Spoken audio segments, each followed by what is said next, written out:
Hey everyone, Technomentary here. In today's video, I'm going to show you how to clone apps on your iPhone. So let's get started.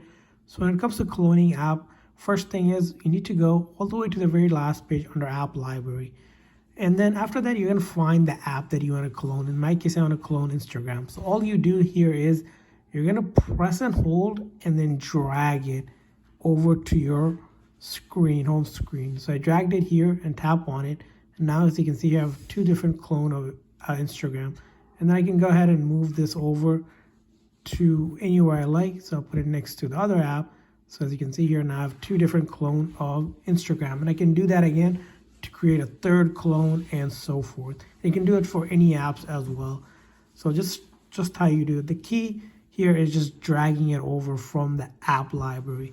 Now, one thing about cloning this app is unfortunately the app is going to be the same account on both. So you can't have two different accounts.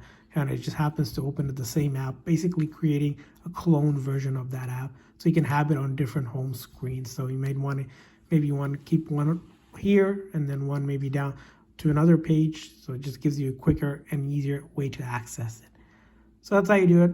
I hope this video was helpful. If so, please consider hitting the like and subscribe button for more tips and tricks. So see you guys next time.